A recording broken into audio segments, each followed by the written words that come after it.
The snow fell in soft, glistening layers, blanketing the streets in an icy glow. Christmas lights flickered in the distance, reflecting off the wet pavement as carolers' voices carried through the air. It was the kind of evening that felt like magic. Warm homes filled with laughter, the scent of cinnamon and pine lingering in the air. But for some, Christmas wasn't about warmth. For some, it was just another night to survive.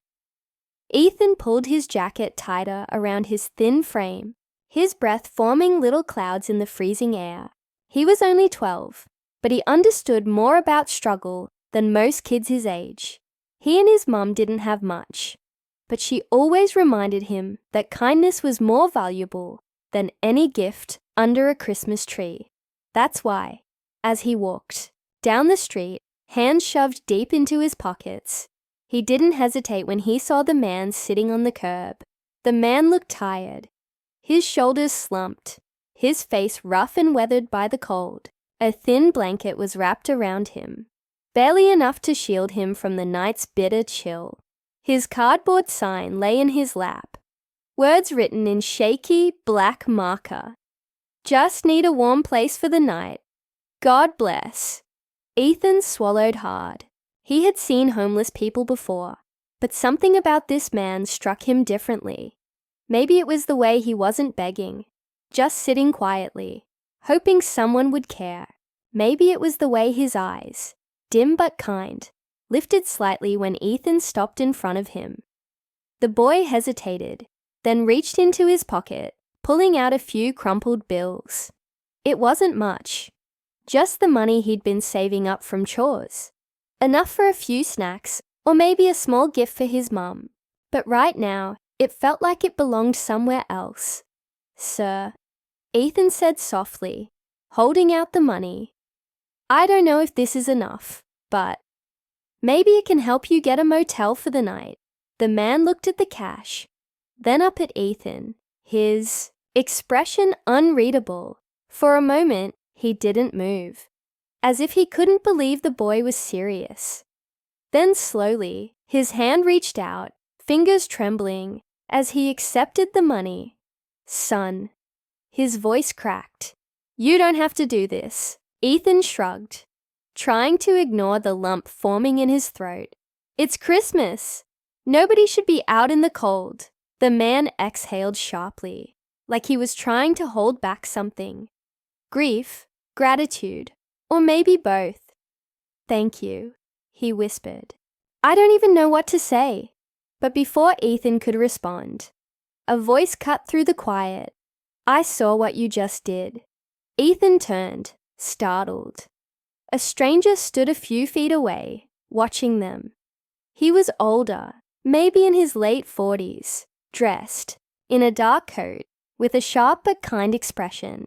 His eyes flicked between Ethan and the homeless man, as if processing what had just happened.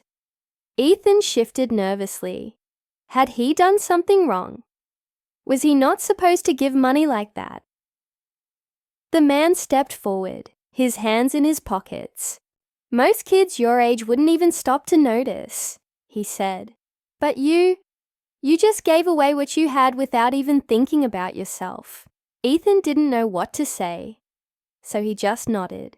The stranger smiled, but there was something else in his expression, something deeper, something that suggested he had just witnessed more than a simple act of kindness.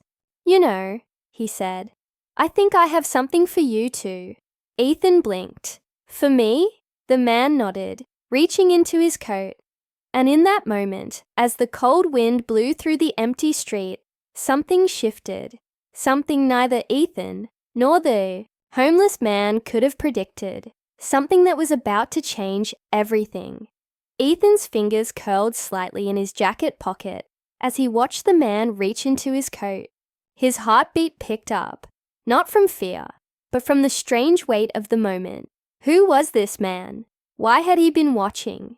The stranger pulled out a sleek black wallet, flipping it open with a practiced motion. He took out a crisp $100 bill and held it between his fingers. You gave away your money without expecting anything in return, he said, his voice calm but firm. That kind of kindness shouldn't go unnoticed. Ethan's eyes widened. I didn't do it for a reward, he said quickly. I know, the man replied, his lips curving into a small smile. That's exactly why you deserve one. For a second, Ethan hesitated, glancing at the homeless man beside him. The man was watching the exchange with quiet disbelief, his fingers still clutching the crumpled bills Ethan had given him.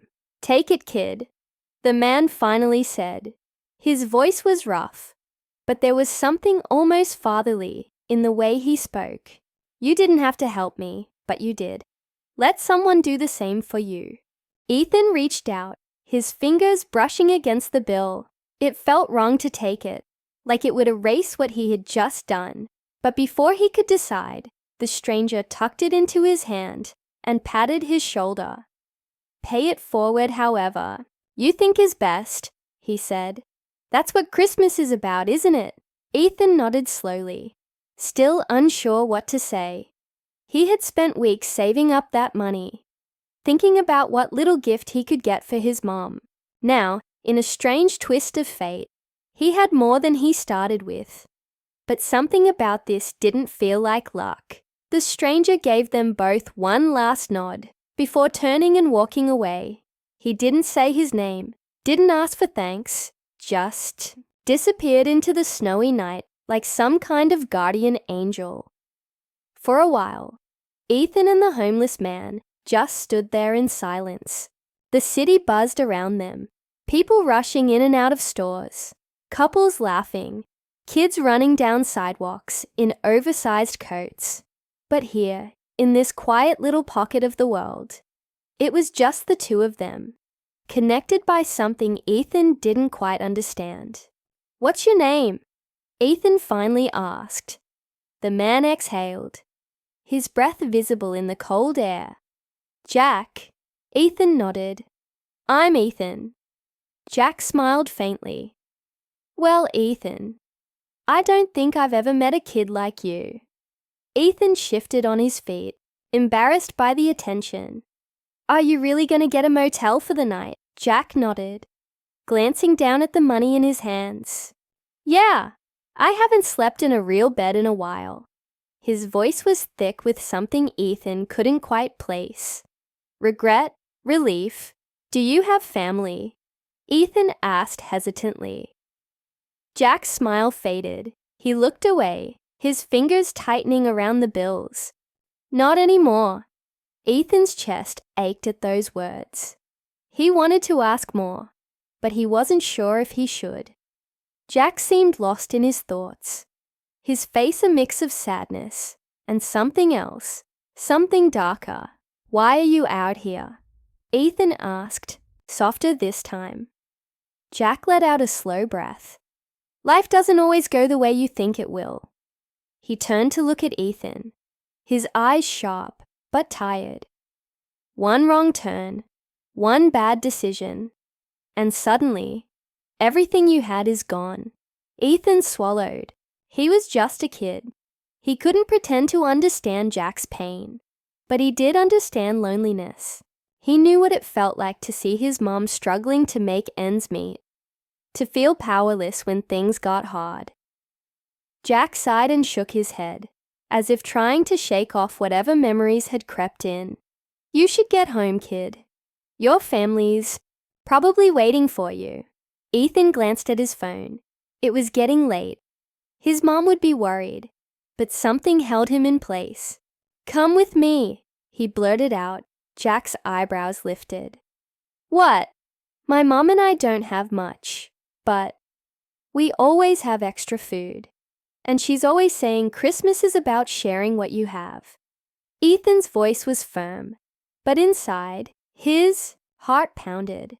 He didn't know if his mom would be okay with it, but something in his gut told him this was the right thing to do.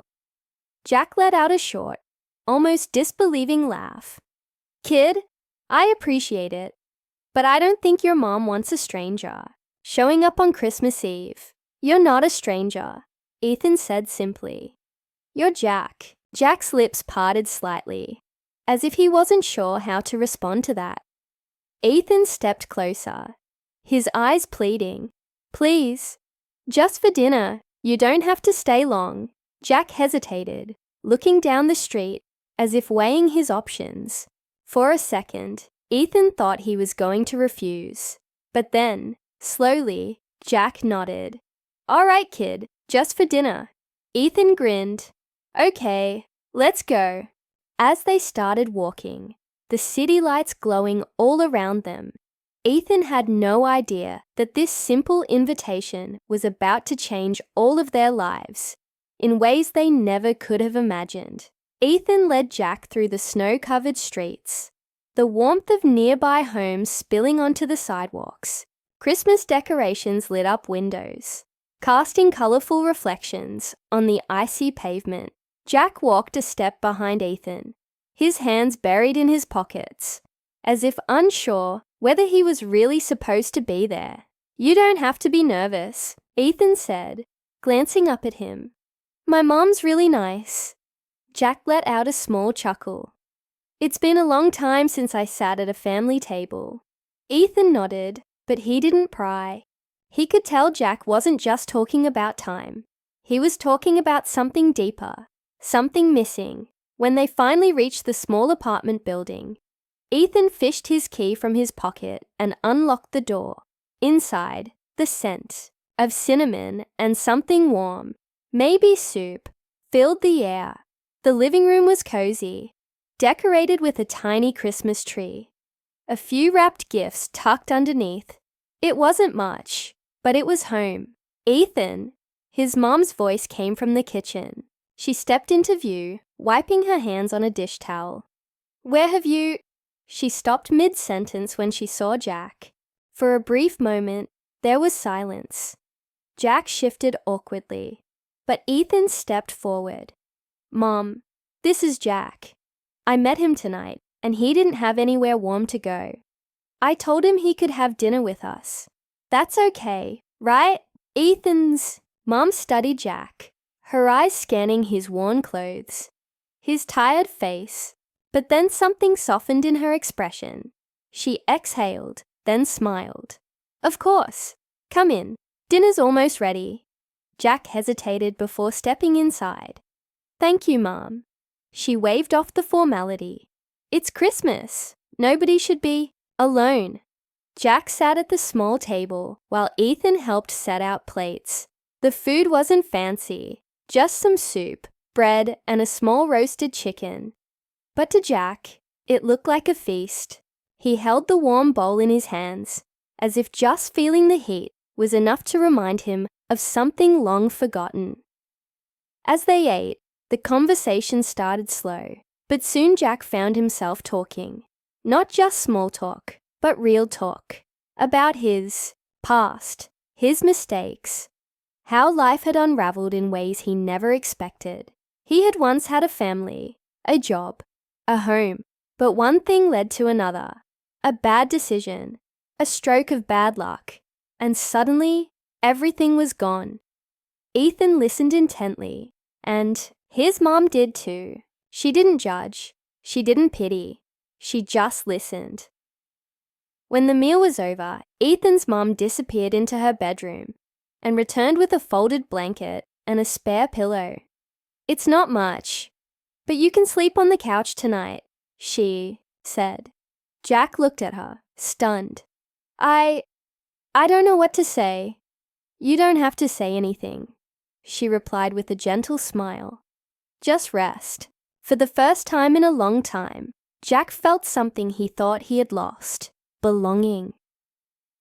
That night, Ethan lay in bed, staring at the ceiling, thinking about how much one small act of kindness had changed everything. He had just wanted to help someone get out of the cold, but somehow it had turned into something bigger. The next morning, the apartment was filled with the smell of pancakes. Jack was already up, helping Ethan's mom in the kitchen, a small but real smile on his face. Ethan grinned. Merry Christmas. Jack nodded. Merry Christmas, kid. Later that day, Jack made a decision. He was going to try again. With Ethan and his mom's help, he found a local shelter that offered job assistance. It wouldn't be easy, but for the first time in years, he had hope. As Jack prepared to leave, he turned to Ethan and handed him back the $100 bill the stranger had given him. You gave me more than money that night, Jack said. You gave me a reason to believe in people again. Ethan looked at the bill, then up at Jack. He smiled and tucked it back into Jack's coat pocket. Pay it forward, he said. Jack chuckled, shaking his head. You're something else, kid. And with that, he walked out into the bright Christmas morning. Not just a man without a home, but a man with a chance to start again. Ethan watched him go, feeling something warm inside. Something bigger than just Christmas cheer. Maybe kindness really did have a way of coming back around.